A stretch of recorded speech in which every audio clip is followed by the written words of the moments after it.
So that's Dorji Chung behind me. And I know when I first went to Kopan, and I went straight to the publishing room, because it might be my job all my life, typing and editing and writing. And I was very happily doing all the prayers and doing all the gestetna, the rodeo, old-fashioned days, you know. And I kept coming up with this name, Vajradhara. And then I'd come up with this person called Dorji Chung. And then I discovered he was the same. And I was so happy because I just liked him. Whoever he was, I liked him, this Buddha. So I said to Lama Yeshe, when Lama Yeshe would come in sometimes, he'd say, I said to Lama, who's Dorji Chung, Lama? I've told the story before. And he said, he's the biggest Buddha, dear. He didn't give me this long, complicated intellectual answer, you know, about being the tantric aspect of Shakyamuni Buddha. And I know I felt so proud that I liked the biggest Buddha. So that's Dorji Chung. And the different traditions, they show different aspects, but this is the tantric aspect of the Buddha. Same, but just different kind of, they dress up in different clothes, you know, basically. So Buddha mind is the Buddha mind is the Buddha mind. Okay, darling people, we continue. And I'm sorry to mislead you yesterday. I sounded like it was the end, and I thought it was because I forgot about the weekend.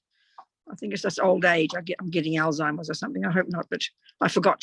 So then here we are again to continue. We did the essence of it all yesterday. So we'll just go again. We'll do go over it again and go a bit more deep and ask questions and investigate and things like that. Okay. So we think we're here together for this couple of hours, whatever it is. So we can listen to these teachings, so we can understand something from it, so we can take it as tools, so we can develop our potential, so we can be a benefit to others. That's the plan. Sangye Chodan Soke Chognam La Jancho Badu Dagi Kapsu Chi Dagi Chunyan Gipe Sonam Ki Drola Penche Sangye Drupa Shog. So we're thinking until we are enlightened, we're going to rely upon the Buddha, the Dharma, and the Sangha. And then for the karmic seeds we put into our mind from listening to these teachings, may they ripen, no matter how long it takes, as our Buddhahood in the future, so we can be a benefit to others. That's the plan, okay? Okay, so the crucial thing is also always to understand all the teachings in the bigger picture to see where they fit. This is so incredibly important. This is what I tried to stress continuously yesterday, you know? And in just the same way, if you're studying anything, you can't go leap into the advanced level without first having a ground in the starting levels. It's just obvious, you know? But nevertheless, like I did say, we can all be beginners effectively, but because we might have taken refuge, taken bodhisattva vows, taken the highest yoga tantra empowerment, taken the tantric vows, with all the tools in our toolkit, we can still be a beginner, but we can do them according to our capacity. So the essential point is, as the commonest question people say is, am I qualified to take an empowerment? Well, first of all, there is different levels of practice. And very simply, roughly speaking, we can say there's Kriya, what they call action tantra.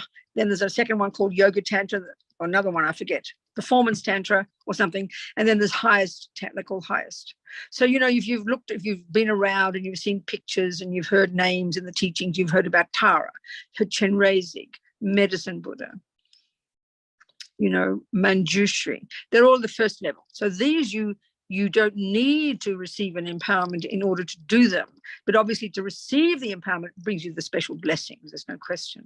But so-called highest tantra, or they call it highest yoga tantra, Maha Anuttara Yoga Tantra. You can't do these without having received the empowerment. So, and these are Buddhas called, for example, Yamantaka, Vajrayogini, Heruka Chakrasambhara, He Vajra, many of these. So with these you receive, you know, and then we also talked about the 3 levels of vows. There's 3 levels of practice relating to the 3 levels of vows. So like we said yesterday, they've got the Pratimoksha, individual liberation. They're the vows you would take the first and second scopes, or the junior school and high school. They're the teachings we share with the Theravadan path. If you're in Burma or Thailand, they're the same teachings, the same practices. These are the ones we share with them, is the way we say it. So that the lay person's vows and the monks and nuns' vows are these level. And these vows are like I said before, are kind of like playing safe. You just don't kill, don't steal, don't lie, don't this, don't that. A vow is a decision to refrain from something. And these are just the vows of refraining from harming. And the benefit to oneself of living in vows of refraining from harming is that it produces the results of your own liberation. I mean, you're the beneficiary, you know. But of course, as Lama Rinpoche says, if you're living in vows of not killing, the direct beneficiary is you. But the rats and roaches are very happy. They'll have a party because you leave them in peace. So indirectly, sentient beings are the beneficiaries also of you behaving nicely. And all that's encompassed in its first stages of practice, the sutra teachings of the Buddha. Then you've got the Mahayana path, the compassion wing. And the vows here are called the Bodhisattva vows. And these are vows of all of these, the Pratimoksha vows and the Bodhisattva vows are the vows of the morality or the ethics of restraint, refraining from harming. All these vows at that level. Then you've got even the tantric vows. And they all say, don't do this and don't do that and don't do this and don't do that. And as Alex Berzin said, as I quoted yesterday, vows are this kind of subtle form in the mind that shape your behavior. It's such a sweet way to put it. And when we understand this really properly, not just some as religious concept, we realize we're doing this all the time. You know, if you're driving a car, you're living in so many hundreds of vows. You're vowing. You don't call it a vow. You don't go to your driving test and say, what are your vows? You'll answer the questions. What are you allowed not to do? What should you not do? You shouldn't go over the speed limit. You shouldn't put the wheel. They don't say this, but when you drive, there's hundreds of things you learn. In other words, it's learning to shape your behavior into the behavior of a good car driver. Analyze it. It is logical.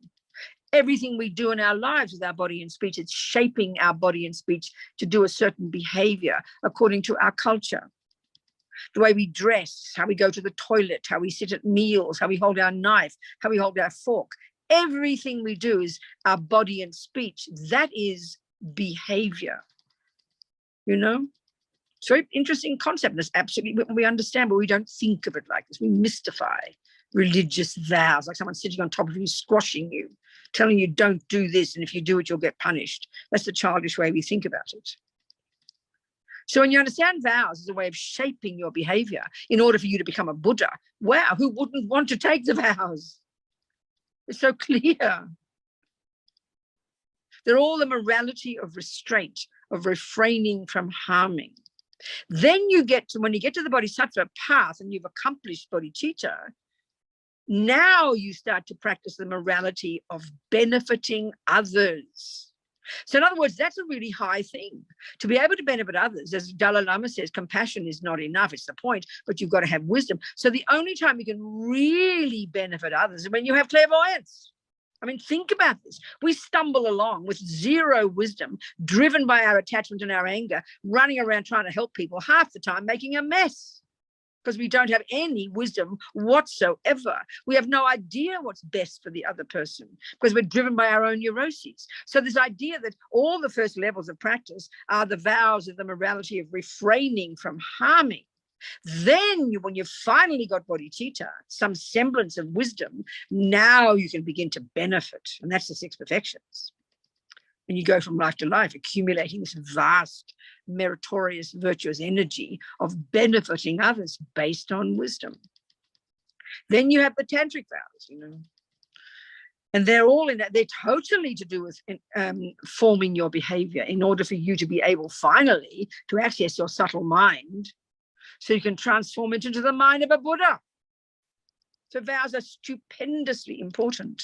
We don't even think about vows. We think they're boring. We have no idea what they mean, you know.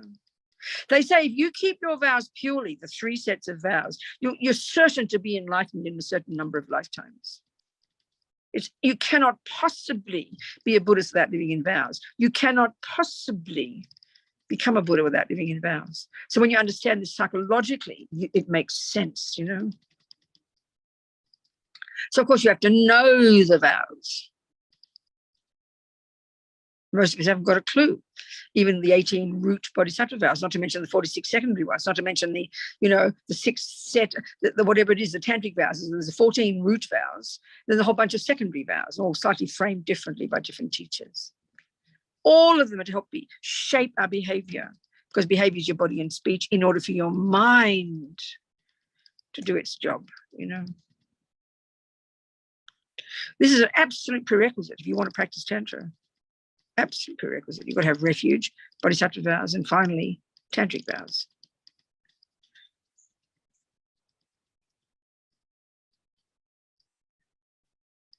So in the highest yoga tantric practices, when you take the empowerments and you take the tantric vows, they're all related to, it's all related to keeping the 19 commitments of the 5 Buddha families.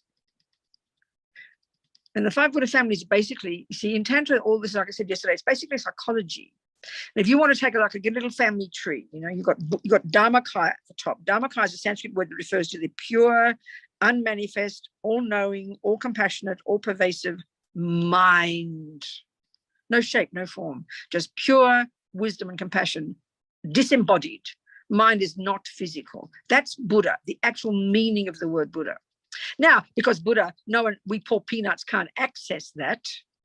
We can't access the pure, subtle mind of the Buddha. It's similar to the Christian teachings. God is all-knowing, all-pervasive, exists in the universe. But, you know, he sent his son called Jesus, who manifests in a human form. He's the embodiment of God. This concept is very similar, except, of course, there's no concept of a creator. In fact, I always tell the story, you know, when I had to give a talk at the Catholic University in Melbourne, went to a Catholic convent there. And I didn't know what I was going to talk about till I got there. I always tell this story. And I looked up the dictionary. What's the definition of God? 3 qualities. This is a Christian teaching, okay? 3 qualities. Infinite wisdom, infinite compassion, infinite power. I thought, well, that's interesting. They're the 3 qualities of a Buddha. So it really sees, I would like to say it like this, it really shows that over the centuries, in all different cultures, human beings in their pursuit of wisdom, pursuit of trying to understand the universe, have come up with many similar findings, but very many different interpretations, you know. So anyway, my 20-minute talk was the similarities between the definition of God and Buddha. And I always say, I'm not sure the Catholics liked it, but, you know, because Buddha is not a creator, and that's very shocking for Christians. So anyway, this is what a Buddha's mind is: infinite wisdom, infinite compassion, infinite power. But it has to manifest in a human form for us to recognize, because we don't have the access. We don't have access to our subtle mind. Therefore, we can't access Buddha. So we need a body to see and hear. Well, there's 2 of those. One is so down on the family tree. You go down one onto the family tree, and it's called Rupa Kaya. There's one form body. Form body is called Rupakaya. Then you go out, and there's 2 of those. 2 of those. One is called the Nimanakaya, emanation body. It's called that. And the form I haven't got behind me this time. I haven't got Shakyamuni Buddha behind me this time. But the form in the human form, roughly speaking, the human form, that's the emanation body. So at the time of Buddha in India, when we look at statues, you know, we see Buddha. Oh, there's Buddha, we'll say. And I always say, if you're back in India at the time of Lord Buddha, you just see this sadhu.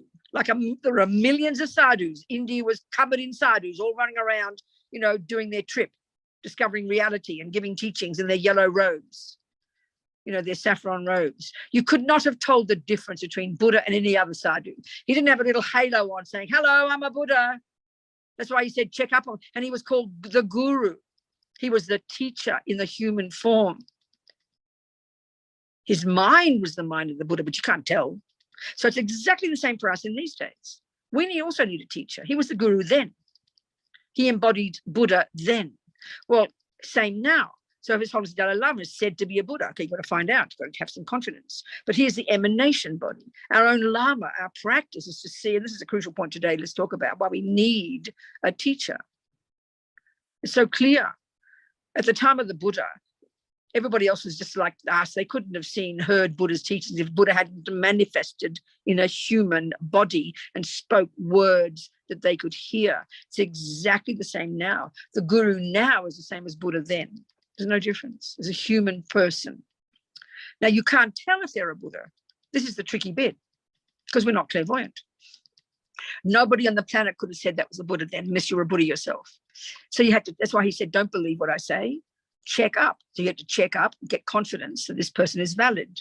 Then you'd have confidence that he is the Buddha. That's our job now. And this is the heart practice in all these deity practices. This is the heart practice. So let's look at the logic of that.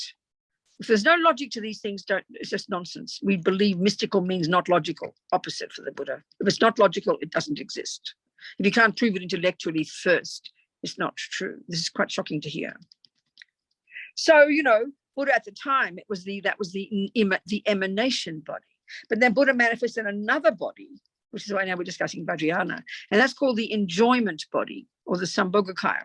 And that's a subtle, and this one, Vajradhara, Here's the Sambhogakaya form of the Buddha. Shakyamuni is the emanation form.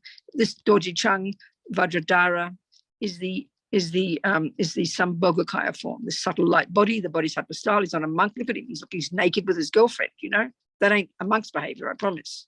So Shakyamuni is a monk. That monk is the manifestation of the first level of practice, which is the Pratimoksha vows. The Pratimoksha vows, the path of individual liberation, the sutra path, the Pratimoksha vows, that's the Buddha, the monk, is literally a visual manifestation of that level of practice. The harnessing of the body, speech, and mind, the subduing of the body, speech, and mind. That's the Pratimoksha level. That's the junior school, high school level. That's the wisdom wing level. That's the sutra level. Then you have the tantric level. Blissful, radiant, the manifestation of, this is, the image of the Buddha is to subdue us, Shakyamuni. This image is to energize us. So Vajradhara is the biggest Buddha, as Lama Yeshe put it so nicely. Here's the manifestation in the tantric form, in the Sambhogakaya form of the Buddha mind. Same Buddha mind, different aspect, different teaching, different psychology, different approach. So in the sutra practice, manifesting as Shakyamuni is to subdue the body, speech, and mind, harness the crazy energy of the body, speech, and mind, to get complete control over it, such to the point where you've rid the mind of all delusions. Now the mind is radiant, clear, subdued, ethical, blissful, happy, joyful, peaceful, compassionate, and wise. This is another aspect, another approach. So that's the Sambhogakaya form. And under him are the 5 Buddha families. Akshobhya, Amitabha, Vairocana, Amoghasiddhi, Ratnasambhava. Each of them is a manifestation of the purified aspect of 5 delusions, maybe 6. Let me read Lama Yeshe. I have to read to you from this, or read Lama Zopa. These 5 Buddha families are just manifestations of different qualities. But the point in Tantra, in the beginning stage, Shakyamuni is the harnessing and the subduing of the delusions. Here in Tantra, it's more sophisticated. The advanced practitioner can, as we've been discussing, transform and utilize and transform the delusions. And this is why emptiness is so crucial to understand. Without understanding emptiness, this is a load of rubbish, schizophrenic nonsense to say you can use anger, use attachment, use jealousy. It's like a joke. Let me get this text and read out to you Lama Zopa, Lama Yeshe, and also Alex Berzin's words about these 5 Buddha families. It's very sweet. It's again showing the tantric psychology. I have to find my text. Everything's in my computer, but I'm not using my computer because my hotspotting got upset and all weird. So I've got to find the right text in my iPad library, which is dreadfully organized. What's this? Not belong. God knows that I've got it here.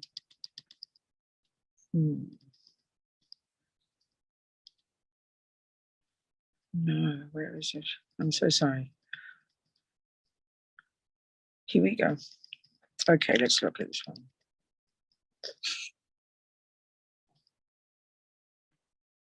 All right, let's have a look.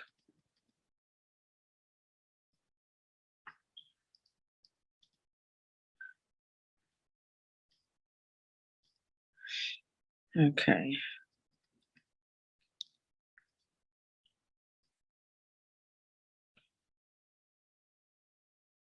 Oh. What happened?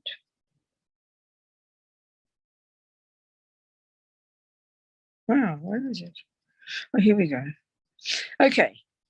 The vows and commitments, secondary vows, 14, the 5 Buddha families. Okay, here we go. 186.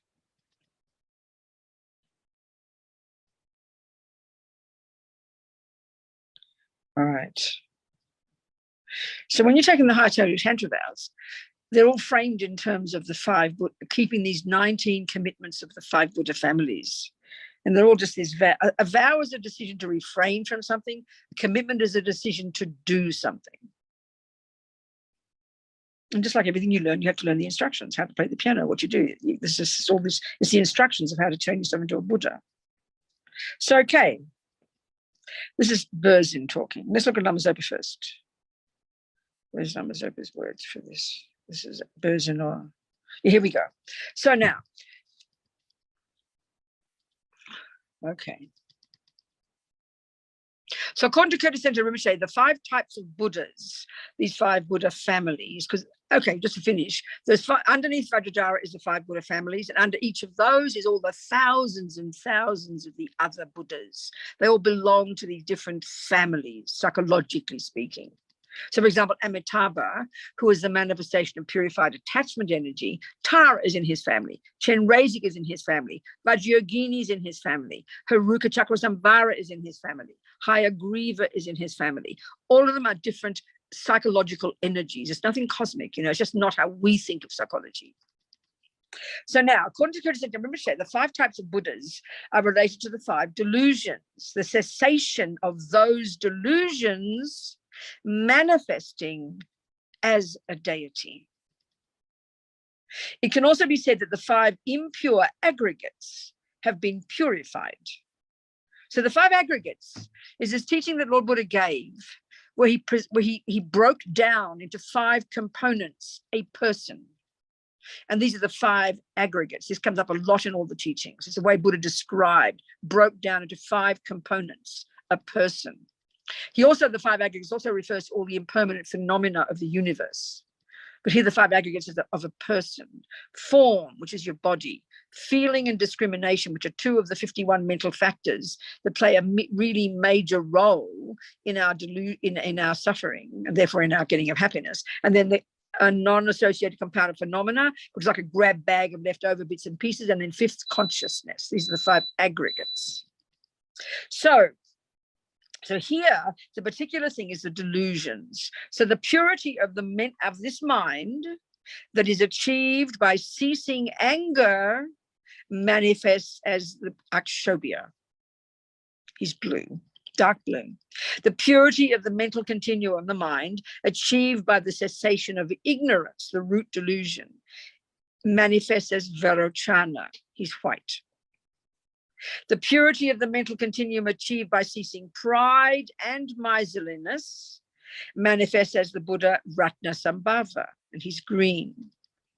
The purity of this mental continuum achieved by ceasing jealousy manifests as the deity Amoghasiddhi, and he's yellow. Maybe the other way around. Ratnasambhava. I think he's green, yeah. And then the purity of this mental continuum experienced by ceasing attachment manifests as Amitabha, and he's red. So each Buddha sits on a different throne. The elephant signifies ignorance, and when ignorance has been completely purified, including the seed and the imprint, the cessation manifests as Varochana. Therefore, Buddha Varochana is seated on a throne supported by elephants. The horse signifies jealousy. So to signify the cessation of jealousy in the mental continuum, Buddha Amoghasiddhi is seated on a throne supported by horses, and so forth.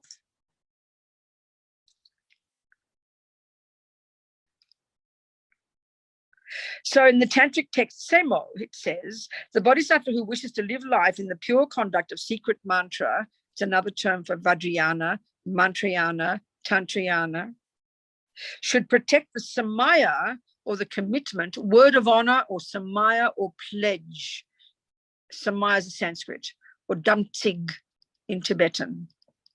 So the bodhisattva who wishes to live life, and by definition, the bodhisattva path is Tantra. You can't do Tantra without bodhicitta. It's like a joke, The bodhisattva who wishes to live life in the pure contact of secret mantra, Vajrayana, should protect the commitment of reliance on the virtuous friend, keep the Vajra and bell, the samaya of the mudra, the samaya of eating, the samaya of protection, as taught by Vajradhara. So it's just these quoting things, okay, and there's not too much to talk about there. So now, each in the tantric vows, there's 19 commitments. There's about, tantric vows is 14 root ones and a whole bunch of other ones, but they're all related to these 5 Buddha families, and it's all broken down into 19 commitments of these 5 Buddha families. So it's just another variation of don't kill, don't steal, don't lie, don't this, don't that. Just variations of it, but at another level, you know? So on and so forth. No need to go into these details.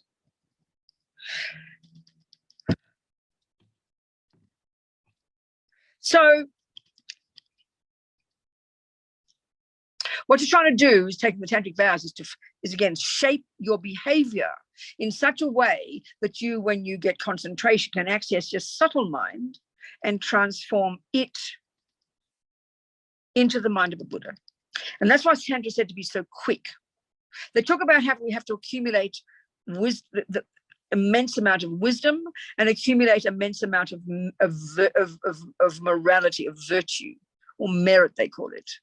So in a sense, it's a bit like you need like, you know, you need like in order to, let's say, you need certain amount of, it takes you a certain amount of time to get somewhere.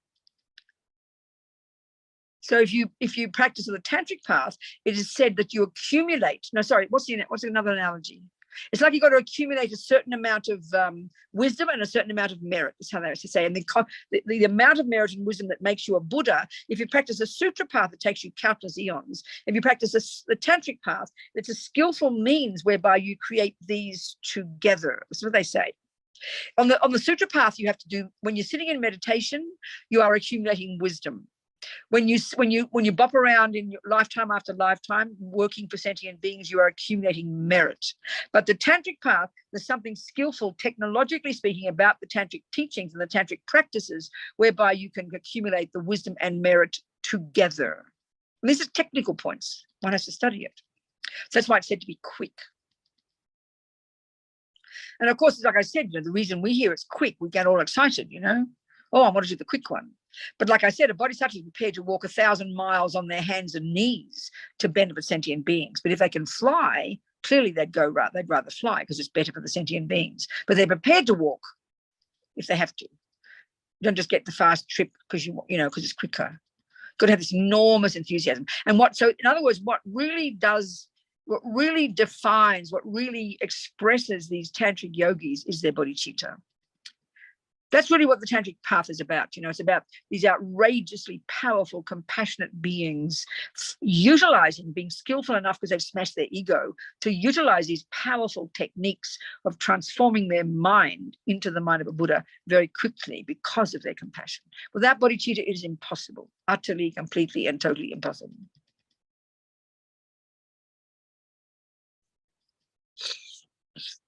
A friend of mine who does, Paula, she's done years and years of 4-year, 3-year tantric retreats. I interviewed her in Mandala, this was 20 years ago, and she talked about how she was very excited about doing a retreat. And then in her retreat, she would do her Lam Rim meditations, which is meditations on impermanence, meditations on compassion, meditation on emptiness, all the points of the Lam Rim. And she said she was really happy about doing the Lam Rim meditations during her tantric retreat because it would help her get tantric realizations. And then she realized at the end of the 4-year retreat that actually the reason to do the tantric retreat was that helps you get Lam Rim realizations. And Lam Rim means realizing impermanence, realizing emptiness, realizing bodhicitta. And so the tantric methods helped her accomplish those. So all the methods in Buddhism, including Tantra, are to help you get bodhicitta and wisdom. That's the bottom line. That's the bottom line. And without bodhicitta, that is outrageous paradigm shift in the mind that puts others before self. It's like a joke to do the tantric path. And this is why they talk about it being dangerous. Okay, now this is where we have to understand attachment. And we learn about attachment in high school, okay? In junior school, you control the serpents of attachment. You just don't follow it. You control your body. You control your speech. You don't vomit out words. You don't jump on every boy you like. You don't eat every piece of cake you like. You learn discipline, control your behavior. Why? Because they're driven by attachment and aversion and the other delusions, and they cause you suffering.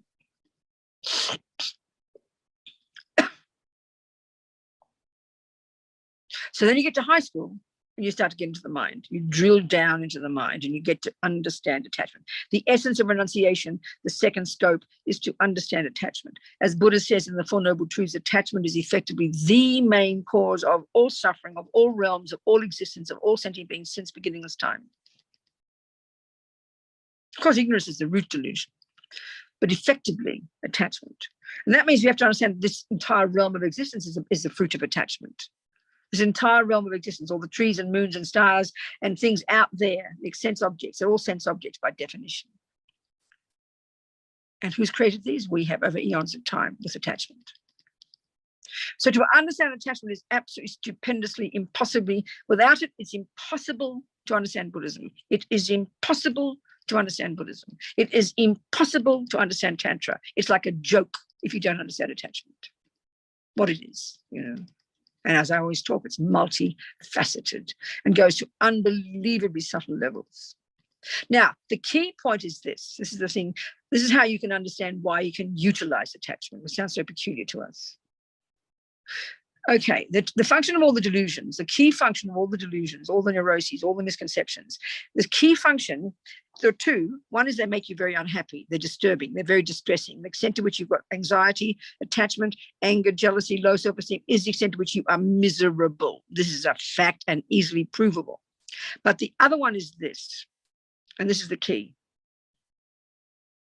And we don't understand this. We don't understand Buddhism. We don't understand Buddhist psychology. We can't possibly practice Tantra. We don't understand bodhicitta. We can't understand anything. Is that the delusions are this distinct set of states of mind that are completely separate and opposite to the virtuous states of mind. So there's love, for example. Love is a delight in the mind when you see someone happy. It's connected to others. It's rooted in some sense of interdependence in reality. Compassion is empathy for the suffering of others. What can I do to help? Delusions are the opposite. They're completely eye-based. They're totally neurotic. If you mainly had delusions, you'd be what's called a psychopath. This is a fact. A psychopath is a person who doesn't have much access to their virtue. That's all, using the Buddhist view. And it's like they're the states of mind of a mentally ill person. Our saving grace is our virtue. That's why we don't go around killing and raping too many people who've got some access to some virtue. How miraculous. But attachment and all the other delusions have this particular function of exaggerating, of distorting, of exaggerating. They're all got their own objects. So cake, handsome body, tea, all the objects outside there. Attachment, when they grasp onto that object, attachment makes it appear more marvelous than it really is. It does other things, but that's its essential job. It exaggerates the deliciousness of the object. So now listen to this. When you've given up attachment, when you've achieved, some levels of renunciation, you've got bodhicitta, and your virtues are rampant and unbelievable, and you might not yet even have realized emptiness, but you've really subdued your attachment.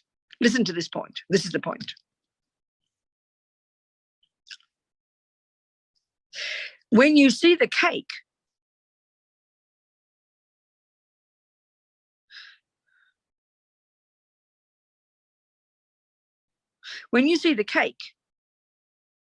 you don't believe in what the attachment is showing you. It makes it look more delicious. But this is the thing, because when you've given up attachment, okay, the relationship, we discussed it a bit yesterday, there's an intimate relationship between attachment and happiness, attachment and pleasant feelings. This is the thing to understand. Attachment, that fisherman, because he had a tendency to kill, it triggered that memory when he saw the fishing. It triggered very pleasant feelings, and then attachment exaggerated the fishing and it made it look divine to him, and he believed it was the cause of his happiness, and he bought into that view. That's how we live our lives. We believe the cake is more delicious than it really is. We believe that boyfriend is more delicious than he really is. And then when we have, this is the point, we have contact with him, it does trigger pleasure. This is a fact. It does trigger pleasure. It does trigger pleasure, but the pleasure is contaminated. It's like the pleasure of a junkie. Now, when you are a yogi or yogini and you've given up attachment, you stop believing, you know with certainty that cake is not more delicious than it looks. You know its nature. You realize emptiness even. You know its true nature. You're not fooled by it. But listen to this. You still have a body made of the 5 senses. And when you eat that cake, it's going to trigger 1,000 times more pleasure than if you're a junkie believing in the junkie cake. In other words, when you realize emptiness, your tongue doesn't fall out. Your tongue doesn't stop having sensory experiences. You have a body of the senses. And that's what Tantra is all about. So when you're a yogi, you've got renunciation, you've got bodhicitta, you've realized emptiness. You've still got a human body. You still have the 5 senses. So when you taste that cake, it still triggers not just a little bit of pleasure, a million times more pleasure, because you've got no delusions. You're not grasping at it. So it triggers even more pleasure than an ordinary person, because that's the nature of a sensory body. And that's what Tantra is all about. So the yogi who's given up, got renunciation, given up attachment, given up, realized emptiness and got bodhicitta, easy peasy, falling off a log, easy. They can access objects of the senses easily, and it will trigger the most stupendous bliss and pleasure. And that bliss, which is very nice pleasure, combined with concentration, is what enables the mind to get to the subtlest level. And with that level of mind, you can become a Buddha. So literally, it's the bliss that is utilized, not the attachment. It's the bliss.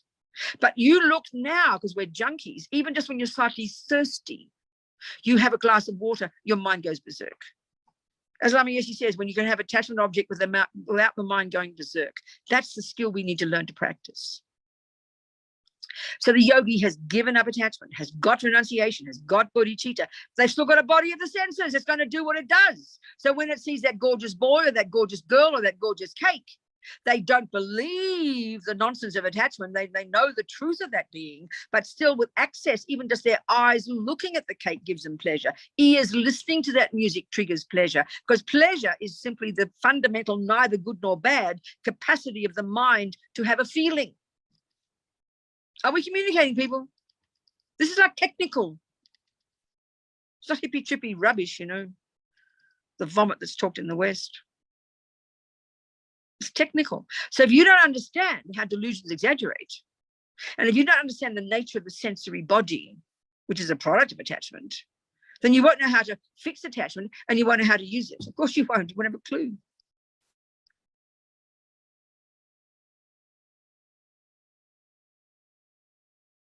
Pleasure, happiness, bliss, joy, ecstasy, rapture, nice feeling. They're all variations of levels of good feelings. And this is why they're in the 3rd category of states of mind. They're neither virtuous nor non-virtuous. And if we don't understand these 3 categories, we don't understand Buddhist psychology. We don't talk like this in modern psychology. It sounds weird. Virtuous, non-virtuous, neutral. What are they talking about? We don't have this view. This is Buddha's view. You've got to study it. Feeling, you only have 2 kinds in a day, pleasant or unpleasant. There's a 3rd kind called neutral. Don't worry about those.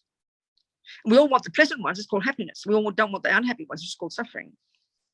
So suffering is not a physical thing. Happiness is not a physical thing, but we think they are. So we don't know this. We can't understand how to sort out all these states of mind. Therefore, we don't know what bliss is and wouldn't know how to use it. It's all meaningless to us. It's all kind of wishy-washy rubbish.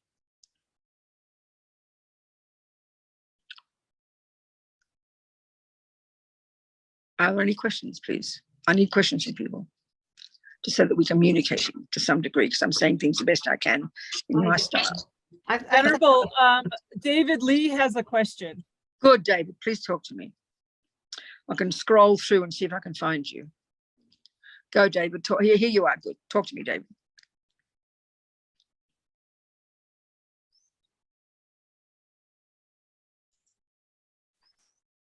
Venerable, I had a question about Ratnasambhava. Okay.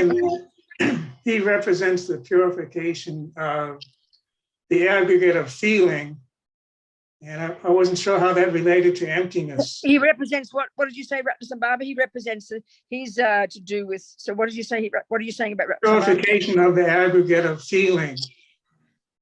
Sorry, say it again, what? What are you saying? I can't hear you. This really crunchy voice. Purification of the aggregate of feeling. Oh, yes. Okay, good. Fine. So Miserliness and pride. And I don't know how that all relates to emptiness. It doesn't. What do you mean by that?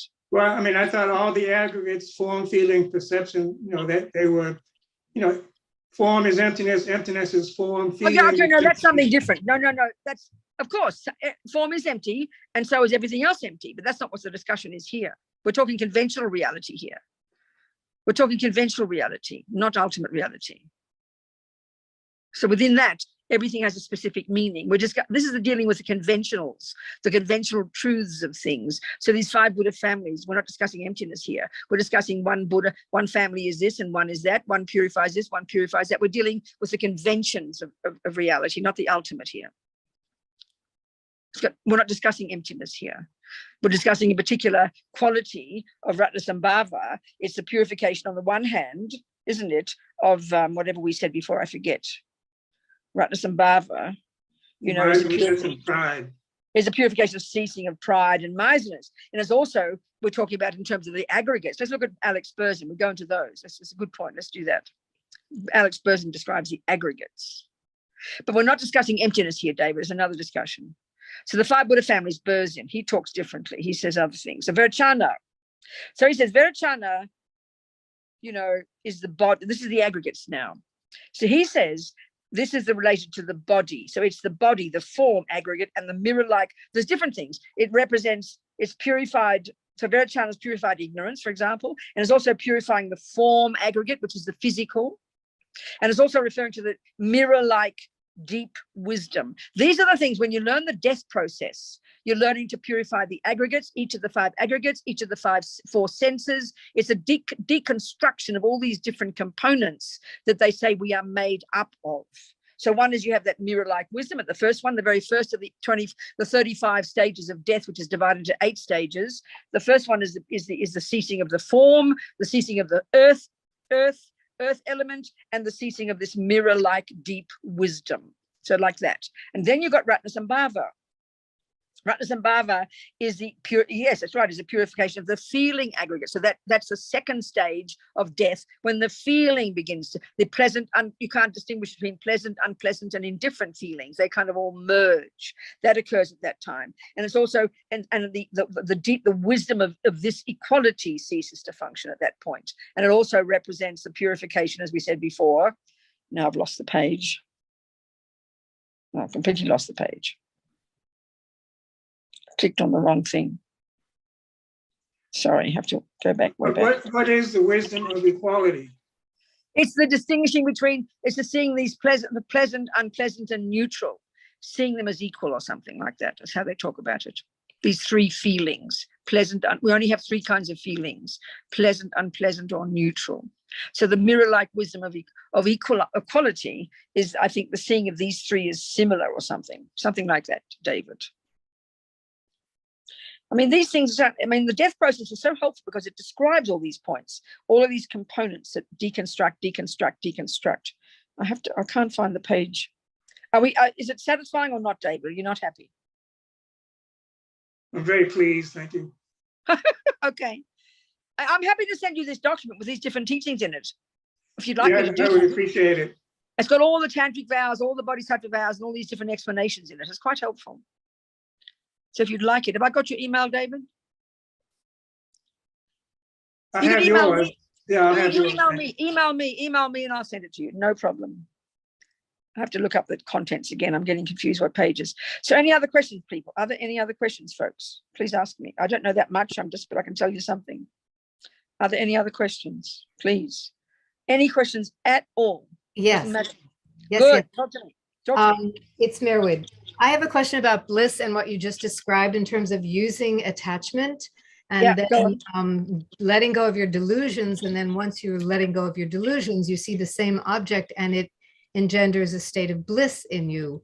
But no, not quite as broad as that. More specifically, Merwood, when attachment is in the mind, attachment's job is, when we're caught up in attachment and believing in the story, it's the emotional hunger, it's neurotic, it's deluded, it's desperate, it's frantic, and then it exaggerates the deliciousness, and it causes us to believe the cake is delicious. It then causes us to believe the cake will give me happiness, and then we stuff ourselves with the cake and end up. So that's the drama of being caught up in attachment. So when you're a yogi, you're yogini, and you've given up attachment, which means you no longer are buying into the bullshit of attachment. You are not fooled any longer, and you realize emptiness, and you know the true nature of the cake.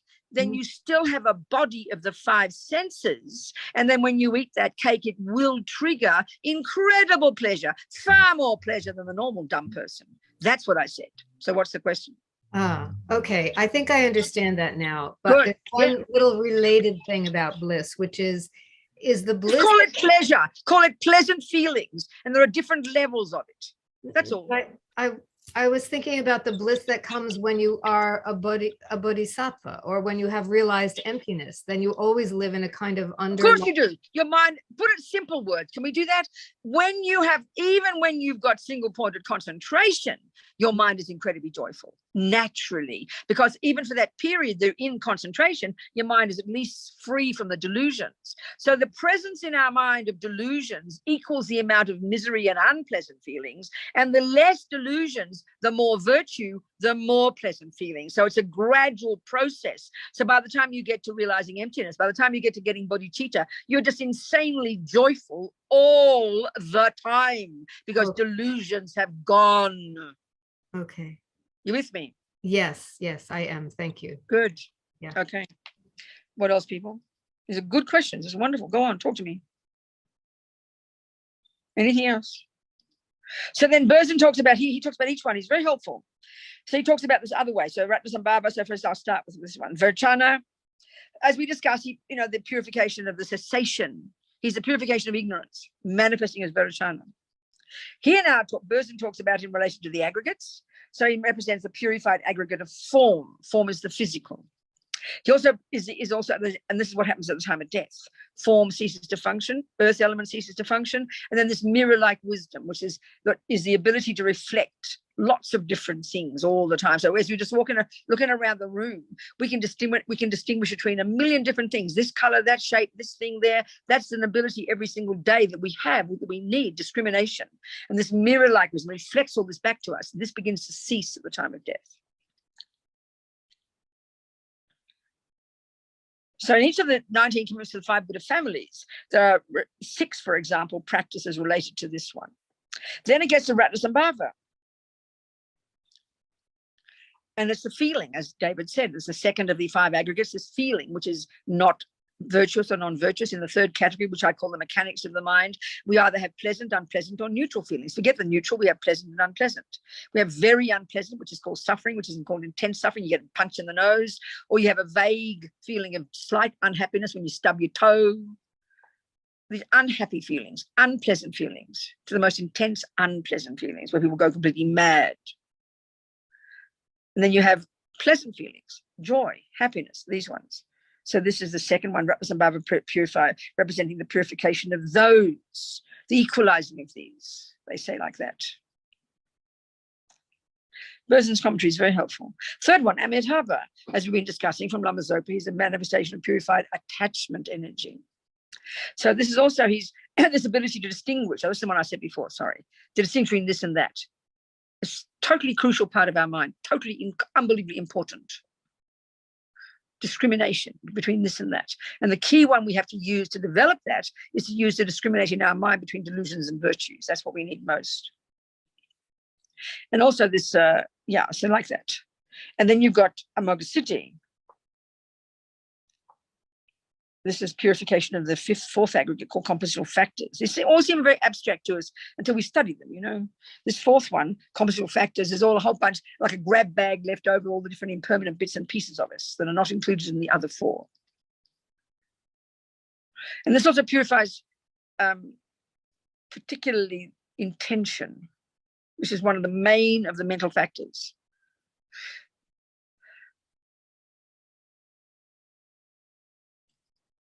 Also is a manifestation of purified jealousy.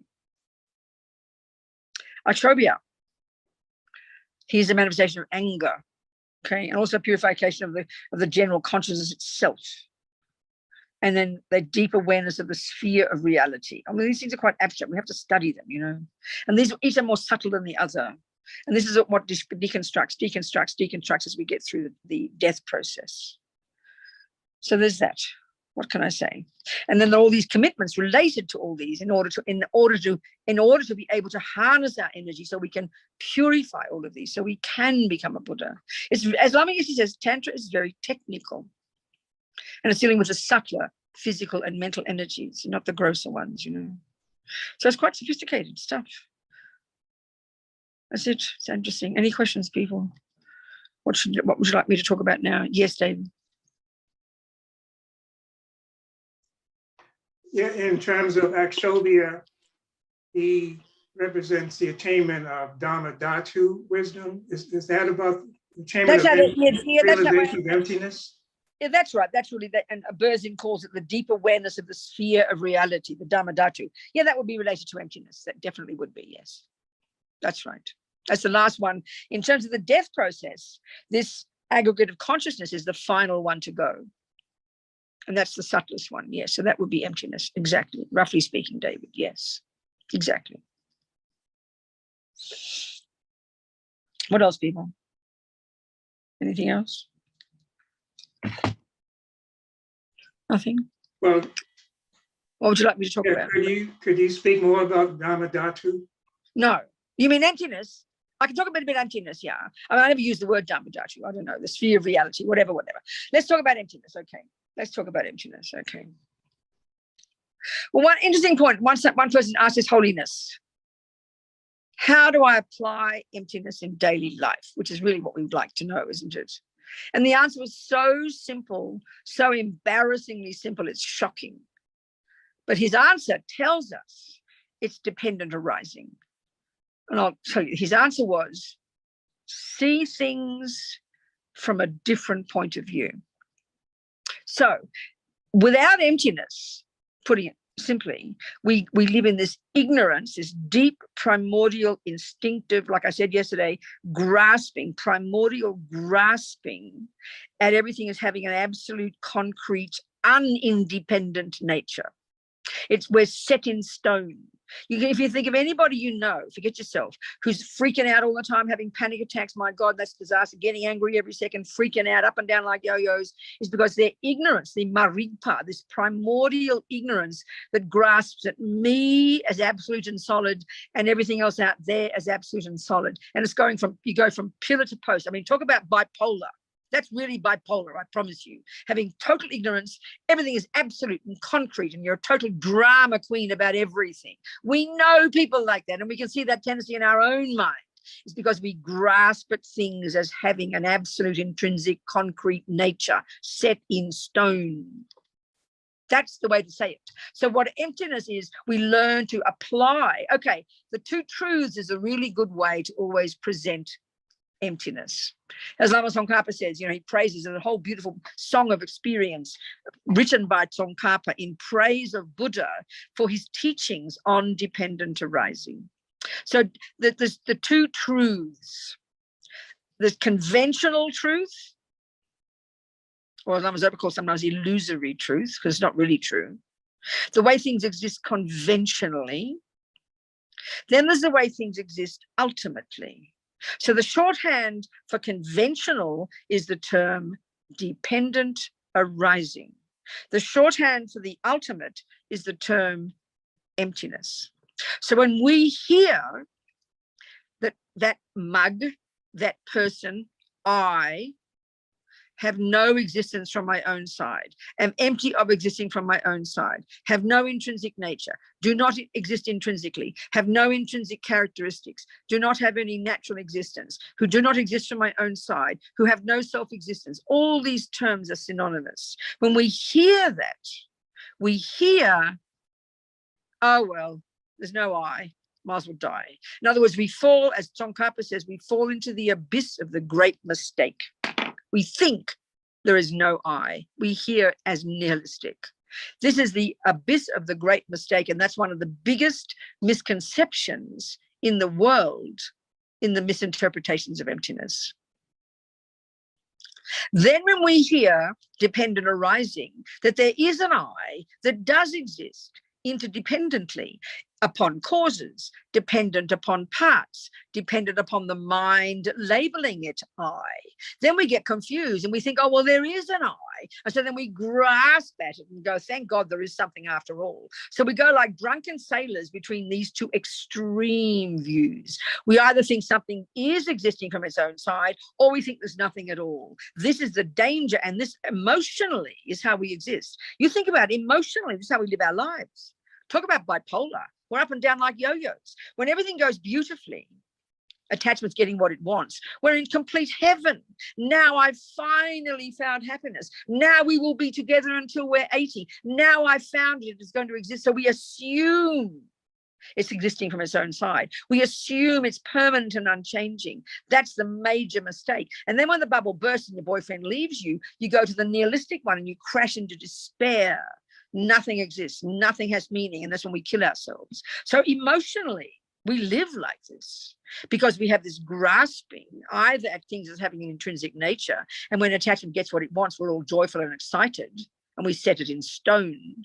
Or we go crashing into despair when the bubble bursts and it seems like there's nothing. Emotionally, we understand this. This is the consequence of having this ignorance.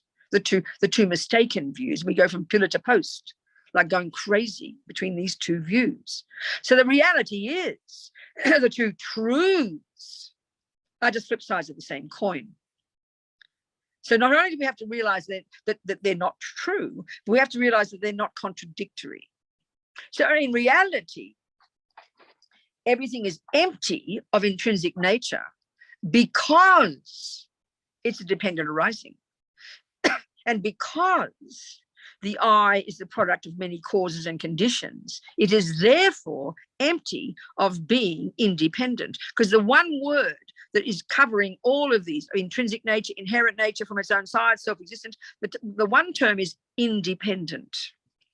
We don't think we think everything has an independent nature, but that's what we have to prove to ourselves. So when we realize that nothing can exist independently of causes, conditions, parts, minds, labeling, etc., etc., we have to realize there can be nothing that can exist in and of itself, from its own side, intrinsically, inherently.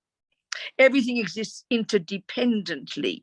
So when His Holiness says, see something from another point of view, it means attachment is seeing it as divine and delicious.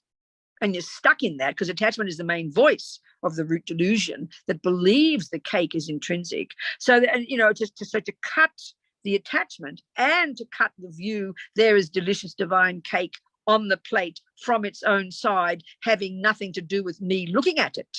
You look at the cake, you see other aspects of the cake. You look at it from another point of view, and that cuts the ego grasping because you're seeing things you're seeing things interdependently.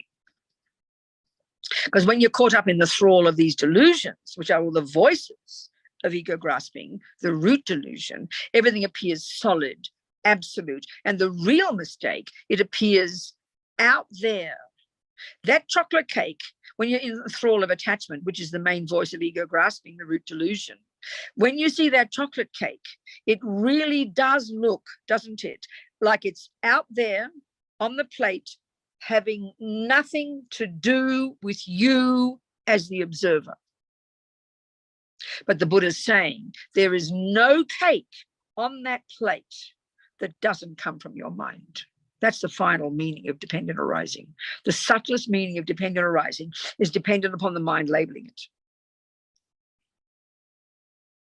And we know it's true because after 5 pieces of cake, now look at it. There's a few pieces missing of that delicious cake on that plate, but it still looks now repulsive. It doesn't look delicious anymore, which proves attachment was lying to you. But we fall into this trap every time. We don't join the dots. That should be enough to realize emptiness right there, that the cake has no intrinsic nature.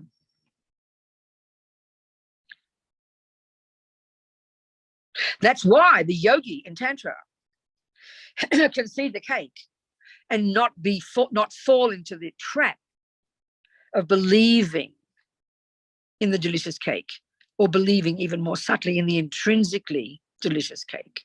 The cake is still there. They have a body of the senses, but they're no longer caught up in the lies. So they're able to have the cake, experience incredible bliss because they see it's empty, because they're not caught up in it. That's the tantric approach.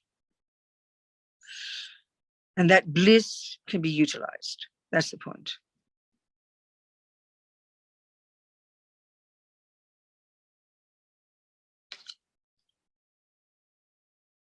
So form is emptiness, emptiness is form. Let's look at that. David brought that up. What Buddha's telling us there is the two truths are uncontradictory. So he mentions form which is the first of the 5 aggregates, because he says in the Heart Sutra, he goes through all the different groupings of phenomena according to the Buddhist worldview. First, he talks about the 5 aggregates, and he talks about the 6 senses and then the 6 objects of the senses and the 6 sense bases. It's 18 constituents. Then he talks about the 4 noble truths. Then he talks about the 12 links of dependent arising. He mentions these different groupings of phenomena, and every one of these, we need to see them, that they have no intrinsic nature. So he uses the one example of the first of the 5 aggregates, and he says form, which is just referring to the physical, that's all. And he says form is empty. Then he says emptiness is form. Then he says form is nothing other than emptiness, and emptiness is nothing other than form. So what he's saying is, I mean, not all, but forgive me, but what he's saying, he's telling us, you can use any word. We'll use thermos, form, anything you want to say. It's just to use the example. Let's say thermos. So thermos is empty. So spell it out.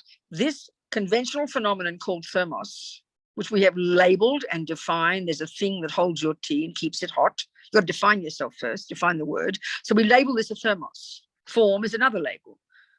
All the other millions of labels of the conventional phenomena. So thermos is empty of intrinsic existence. He's saying that. And now listen. And now he's saying the emptiness of intrinsic existence of this form, the emptiness of intrinsic existence is the form. This is thermos. So thermos is empty of existing from its own side. Okay. Thermos is empty of intrinsic existence. Thermos, the conventional reality, is empty of intrinsic existence. And then he's saying emptiness is thermos. So what he's saying is the emptiness of intrinsic existence exists on this thermos. In other words, you can't have a thermos without the characteristic called emptiness of intrinsic existence of the thermos. You can't have a conventional phenomenon called a thermos without simultaneously observing that it has the characteristic called emptiness of intrinsic thermos. So the quality called emptiness of intrinsic thermos exists right here on the conventional thermos. So thermos is empty of intrinsic existence. The emptiness of intrinsic existence of the thermos exists right there on the thermos. And then thermos is empty, emptiness is thermos, thermos is nothing other than emptiness of intrinsic thermos, and emptiness of intrinsic thermos is nothing other than thermos. So you can't have conventional without the ultimate, because emptiness of intrinsic existence of David, the emptiness of David is a conventional phenomenon, David. But David has a characteristic on him called emptiness of intrinsic David. So you can't possibly find a conventional David without the emptiness of intrinsic David. And if you find something called the emptiness of intrinsic David, it has to exist right there on conventional David. So David is empty, emptiness is David. David is nothing other than emptiness, emptiness is nothing other than David. So the two truths go together, in other words. Whereas the big mistake is emptiness is nothing. And that's the worst, that's falling into the abyss of the great mistake. So wherever you find emptiness, you will find it is the emptiness of the intrinsic characteristic of that very phenomenon. And every phenomenon that exists in the universe lacks inherent existence.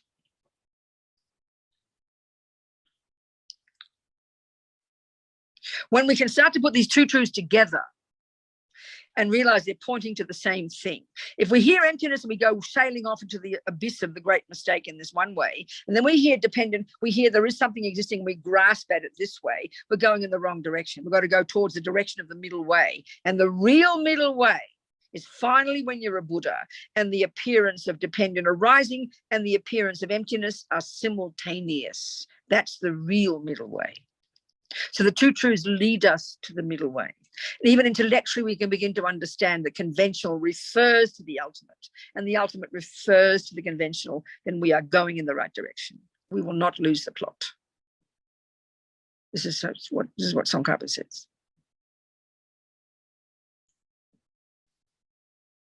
All right, David, any questions on that? Clear? Yes, Mirror David, has just a a minute. question. Just a second. David, any questions on that? Was that clear? David? Well, could you say that, could you run by the same treatment for feeling? Everything. I'm Everything, confused about, everything that exists, David. Feeling, the state of mind called feeling, is empty of intrinsic existence. And where you find the emptiness of intrinsic existence of the feeling, you will find the conventional feeling. Same, everything that exists, you can posit any word you like there. It's exactly the same discussion.